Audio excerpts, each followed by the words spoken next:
Pažiūrėjau laikrodį, labas rytas, dar galėčiau taip sakyti.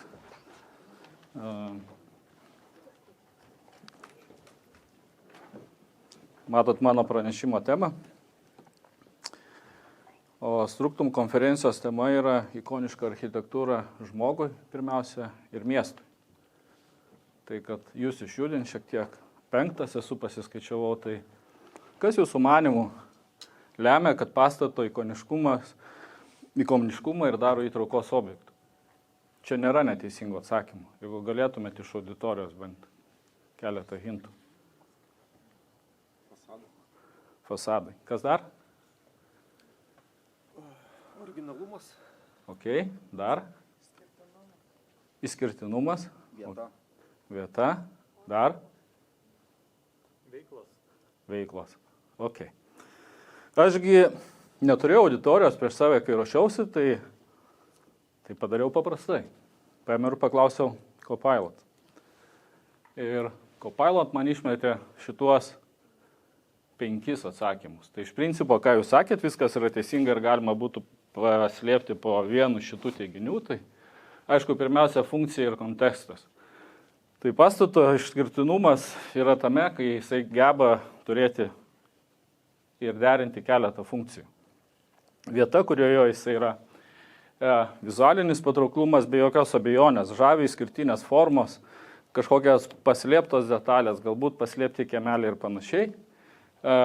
Istorinis, kultūrinis paveldas, tai vėlgi gali būti susijęs su tam tikrų laikotarpių ir dažniausiai tokie pastatai tampa miesto simboliais. Ne ką mažiau svarbus yra tas netikėtumo faktorius, nors turbūt šiai dienai, jeigu mes vykstam į kažkokią naują šalį ar miestą, visą laiką pasitikrinam, susirandam ir to tokio tikro netikėtumo nebūna. Ir be jokios abejonės yra tvarumas. Šiai dienai pastatas turi derėti savo aplinką, turi būti panaudotos tvarios medžiagos, turi būti energetiškai efektyvus ir taip toliau. Mes esam fasado inžinieriai. Tai yra, mes esam tie, kurie projektuojam fasadus, siekdami atitikti architektų idėjas ir patenkinti vystytojų lūkesčius. Kada prisiliečiam prie fasadų sprendinio, mes turime spręsti šitos dalykus. Čia suskaičiavau 13. Jeigu vieną nuimt per slešą, tai 14. Ir jeigu grįžti prie tos pradinės temos apie ikoniškumą, tai iš tų visų 13 yra 3 arba 4. Visą kitą turime užtikrinti daugiau per inžinerinę pusę. Tačiau šiandien auditorija yra ne tai ir aš tikrai neužkrausiu jūsų techninę kalbą, nerodysiu kažkokių mantrių detalių. Tiesiog noriu jūs įkvėpti ir nesustoti kurti. Duokite mums daugiau iššūkių, nes kuo sunkesnė užduotis, tuo su didesnė aistra ir atsidavimu mes stengiamės padaryti tokio kažkas mažo ar didelio, kas galėtų būti dabarties ir ateities ikona miestuose. Tai jeigu pasiruošę, pristatysiu keletą jau įvykdytų projektų ir pirmas iš jų Ventspilis. Vizium, tai yra bendras Lietuvos architektų studijos Audriaus Ambraso ir Jūris Poga biuro darbas. Matot, pastatas įspūdingos formos, technologijų ir centras, ir muziejus kartu, dalis ten yra biuro. Forma iš tikrųjų pastato yra įspūdinga ta prasme, kad jeigu pasižiūrėta kiekvieną vertikalų pagaliuką, tai jie ten kažkur apačioje giliai žemėje visi susikerta į vieną tašką. Tai reiškia, kuo labiau šonus, tuo tie pagaliukai labiau užvirti. Nežiūrint to, pastate mes turėjom langelių. Lazeriuks veikia. Langų, tai suprantat, kad kuo labiau krašto, tie langai, reiškia, visi tokie pavirtę, šleivi, kreivi ir turėjom rasti tinkamą sprendinį, kad tas langas galėtų atsidaryti. Tai buvo ne tik tai, sakykime, kažkoks noras, kad tiesiog gryno oro įtekėjimas, bet tai buvo susiję ir su gaisriniais reikalavimais ir panašiai. Aišku, pastatų išskirtinumą suteikia lamelės. Čia architektų vizija buvo turėti tą tikrą vario spalvą. Tai dėja mes dirbam su aliuminiu, bet aliuminis dažomas dažniausiai milteliniais dažais ir tokios spalvos, tokio efekto neišgausti. Tai čia buvo panaudotos kompozitinės plokštės lenktos ir sumontuotos ant laikančio karkaso. Ir aišku, kada šviečia saulė, tai tas pastatas įspūdingai žėri. Tas šešėlių žaismas ir atspindžiai fantastiniai. Tai jeigu kažkas planuosit vasarą kelionę į tą pusę, tai būtinai kviečiu aplankyti ir pasižiūrėti. Dar apie langus. Tai čia vėlgi padarėm tokį unikalų sprendinį, nes jūs visi dažniausiai architektai nenorit to matyti daug, kaip mes sakom, mėsos, aliuminio. Tai matot, lango rėmas yra dengtas stiklų klijuotų. Ir varčios lygiai taip pat nesimato, buvo specialiai padarytas suformuotas varčios profilis, langas varstomas į vidų, bet kaip matot, išoriškai matosi tik stiklas. Ir aišku, koks pastatas be durų. Tai su durim lygiai tas pats, čia kairiai pusė irgi matot, kad ant durų varčios klijuotas stiklas, išfrezuotas, nes užraktus vis tiek turi prieiti, tai kad rankenos ir kada lamelės atsispindi, tai netgi tas spalva, tai tam tikrų kampų žiūrint, gražiai labai atrodo tie atspindžiai. Iš Ventspilio kelkimės į Rygą.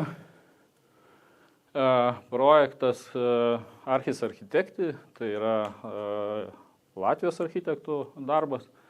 Įspūdingų tūrių pastatas, kaip matot. 2 skirtingi blokai, labai gražiai atrodo dieną. Bet ne ką įspūdingiau atrodo ir sutemus, kada apsišviečia fasadai, pradeda žaisti šešėliai. Iš tikrųjų tai yra 2 pastatai, šiek tiek susukti, beveik identiški, ne visiškai, bet beveik identiški. Įdomu čia yra tai, kad matote ten daug visokių vertikalių įvairiausių plokštumų, tai čia yra irgi lamelės, čia buvo panaudota 3 berods skirtingų skerspjūvių lamelės, šešėliuoti saulę. Ir priklausomai nuo pasaulio krypties jos buvo sumontuotas tam tikrų pasuktų kampų. Dar pastatas, aišku, įsiskiria savo terasom ir čia jeigu pažiūrėt pačiam viršui, ta įgilinta dalis, tai čia turbūt kitą vasarą bus tokia gyva, graži žalia siena, nes tas pats pavadinimas Verdė išvertus reiškia žalias, tai daugelis siejasi su tuo. Pagrindinis įėjimas į abu blokus irgi taip pat įspūdingai atrodo, želdiniai, medžiai ir, ta prasme, formos, šešėlių žaismas, atspindžiai nuo fasado, tikrai šauniai. Aišku, dirbantis viduje darbuotojai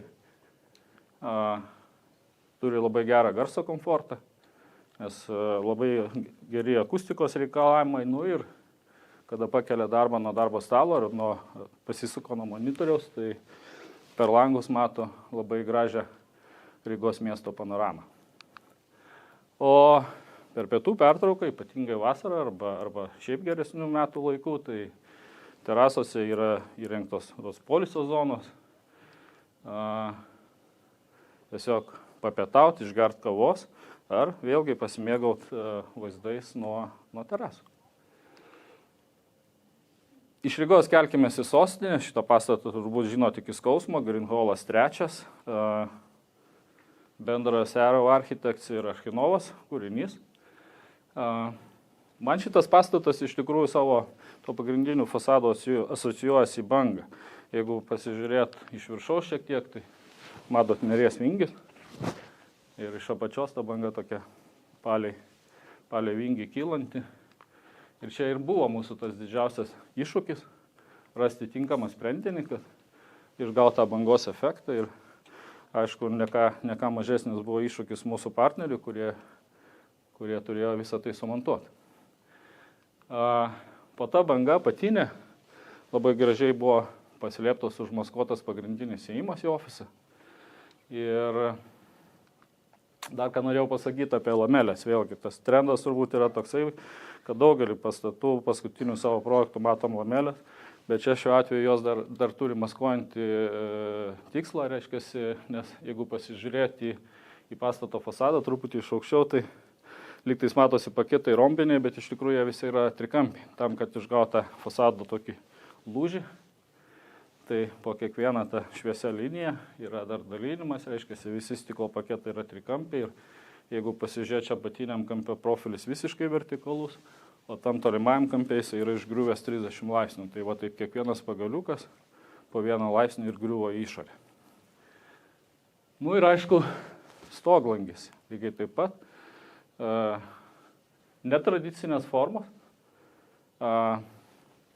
Tam tikras iššūkis, mažas nuolydis, su aliuminio sistemom ten yra tam tikri apribojimai, bet sėkmingai pasidarė ir turi labai gražų apšvietimą į pastato vidinės erdvės. Šitą tai tikrai visi iki skausmo žinot. Architektūros studija Plazma darė Vilniaus televizijos bokšto rekonstrukcijos projektą. Šiai dienai tai turbūt yra bene aukščiausiai mūsų pačių sumontuotos konstrukcijos Baltijos šalyse. Ką norėjau apie šitą pasakyti, kuo jis tuom išskirtinis? Nu, tai faktas aukštis, apkrovas, sandarumo parametrai ir visa kita. Pati ta forma fasado, matot, jis truputėlį pavirtęs, tai reiškia, stiklai tikrai nėra stačiakampiai, yra visi trapeciniai ir šitą irgi matėt. Tai reiškia, ant kiekvieno vertikalaus to apdailinio profilio mes ten turim tokią specialią sistemą, kur pasislėpia LED juostelės ir atsiranda pašvietimas. Man asmeniškai tas statinys šitas, jis atrodo ženkliai gražiau naktį, nei tikiuosi pasileis. Nei dieną. Pasigerėkim kartu.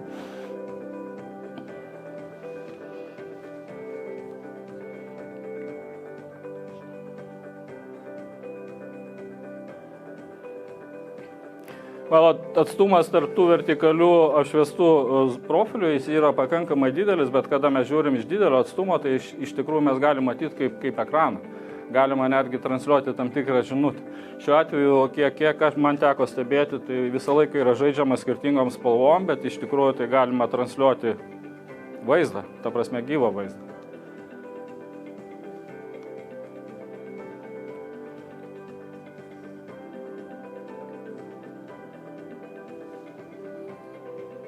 Su laiku gerai, su laiku laikas gerai.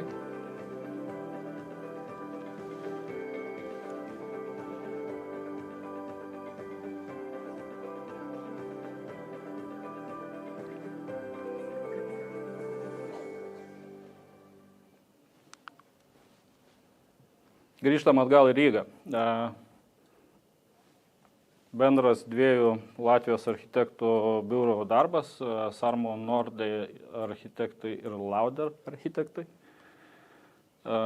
Šis pastatas gal prieš mėnesį, gal prieš 6 savaitės tapo naujais SEB Latvijos banko namais. Tai čia yra iš esmės didžiąją dalį užima SEB banką. Ką mes čia turėjom?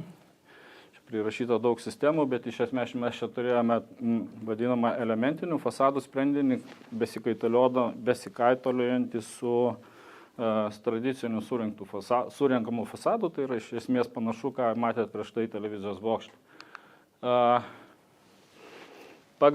Palei pagrindinę gatvę matosi, kaip tie fasadai keičiasi, aišku, formos buvo lūžiai visokie fasado ir tas vėlgi reikalavo tam tikrų sprendinių fasado, kad užtikrinti sandarumą, ypatingo kruopštumo, kada reikėjo montuoti patokiaus kepurėliam, reiškiasi, pačius fasadus. Matot, žemesniuose aukštuose eina tiesus fasadas, kažkurioje dalyje atsiranda fasado lūžis ir tai yra ta mūsų duona, kaip aš sakau, kur mes degam aistra, kad kažką tokio padaryti mažose detalėse. Vėlgi terasa, greičiausiai bus skirta tik tai ten dirbantiem, žinant pastato paskirtį. Turim stogą, kaip matot, vieną ir ten šiek tiek aukščiau baltoj toj daly viršui didesnį, su stoglangiais ir vaizdas iš vidaus. Vėlgi atriumas labai gražiai apsišviečia, gražiai žaidžia šešėliai. Nors man iš tikrųjų šitą turbūt viena gražesnių yra. Tai panaudojus lamelės, kada saulė kyla vasarą skirtingų kampų, tai labai galima žiūrėti gražią fasado animaciją, šešėlių žaismą.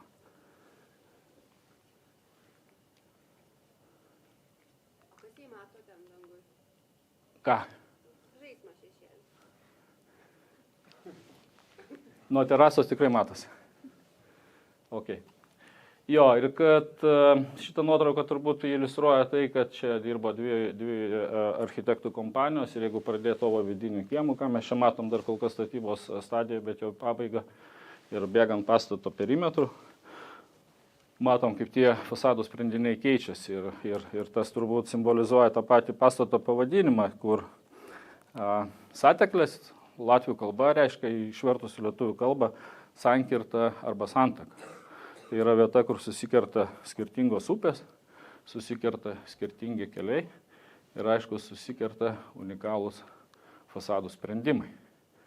Tai ačiū Jums uždėmesi, trumpa mano prezentacija, dar pabaiga labai prašyčiau, kad įsitrauktume telefoną ir padarytume trumpą fizinį pratimą, nusiskanuot. Ar jau visi padarėt?